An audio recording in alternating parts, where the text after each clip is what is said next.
नमस्कार मंडळी, चला करूया आळूच्या पानाची पोटली. त्यासाठी इथं मी वाळलेलं खोबरं घेतलं आहे. चिरून घ्या आणि चांगलं भाजण्यासाठी टाका. त्यामध्ये आलं लसूण पण टाका भाजायला. तीळ घाला थोडं, ते पण चांगलं भाजून घ्या. चांगलं डाग उठूस पण आपल्याला भाजायचं आहे तेलामध्ये. बघा, भाजलं की थंड झाल्यावर मिक्सरच्या भांड्यातून बारीक करून घ्या. बारीक केलेल्या सारणमध्ये हळद, धना पावडर 1 चमचा, जिरं 1 चमचा,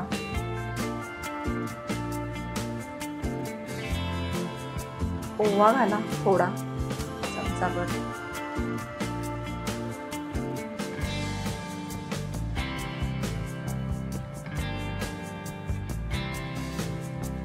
आपल्या आवडीनुसार तिखट घालू शकता तुम्ही.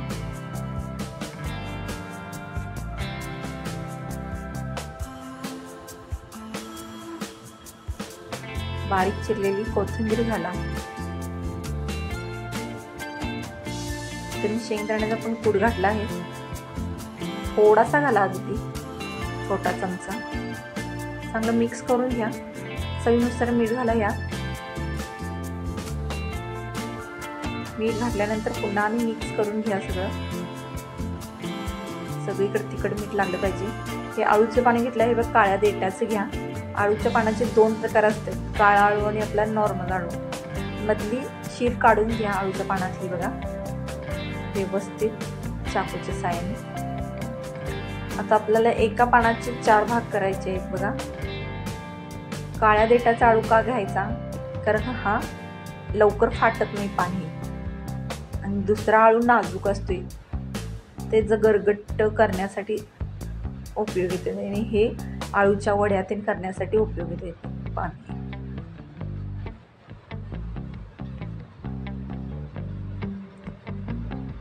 व्यवस्थित 4 भाग करून घ्यायचे आपल्याला एका पानाचं.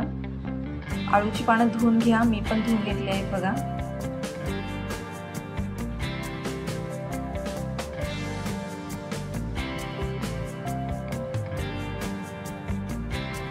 बघा इथे 4 भाग झालेले आहेत आपलं.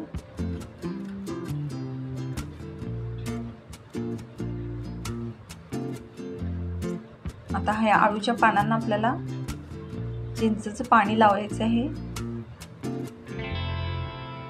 जिभेला खास सुटू नये म्हणून. सगळीकडे दोन्ही साईडनं पण आपल्याला चिंचेचं पाणी लावून घ्यायचं आहे. आणि जे आपण सारण तयार केलं होतं ते या पाण्यात भरून घ्या. आणि ह्याची पोटली तयार करून घ्या. मी जे दोऱ्यानं बांधणार आहे ते खात्यावी दोरं काढून खायचं आहे ही पोटली. बघा, आणि दोऱ्याच्या साहाय्याने पॅक करून घ्या ही पोटली.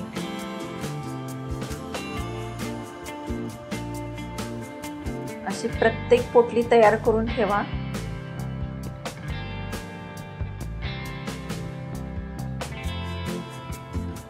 बघा, करा. पोटल्या इथं तयार झालेले आहे. बघा, चला इथे चणा डाळीचं थोडं पीठ घ्या.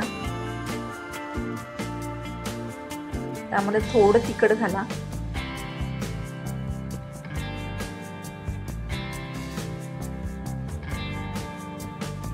मीठ घाला थोडं,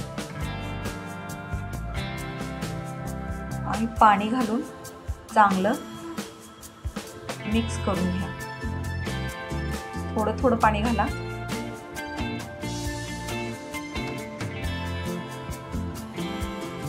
थोडं इथं मी चिंचेचं पण पाणी वापरणार आहे, थोडं घाला. आवडत असेल तर घाला, नाहीतर राहू दे. तयार झालं आहे. थोडी हळद घाला. इथं मिक्स करून ज्या पोटल्या तयार केल्या आहेत त्या पिठामध्ये बुडवून आपल्याला तळून घ्यायचे चांगल्या खरपूस.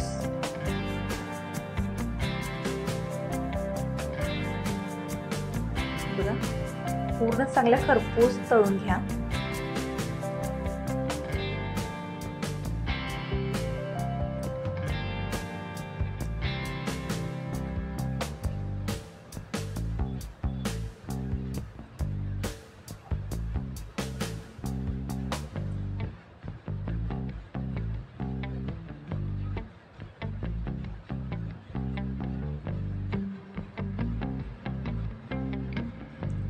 आणि एका प्लेटमध्ये काढून घ्या बघा. जेवत्यावेळी तळून ठेवलासा तरी चालेल, जेवायच्या अगोदर गरम गरम तळून ठेवला तर मऊ पडू शकते. बघा कशी वाटली रेसिपी. इथे मी कापून पण दाखवणार आहे आतलं सारण कसं झालंय ते पण बघा. एकदम छान रेसिपी झाली होती. नक्की ट्राय करा ही रेसिपी. बघा एकदम मस्त. असेच नवनवीन व्हिडिओ पाहण्यासाठी चॅनलला लाईक शेअर सबस्क्राईब करा. नवीन रेसिपी पुन्हा घेऊन येऊ.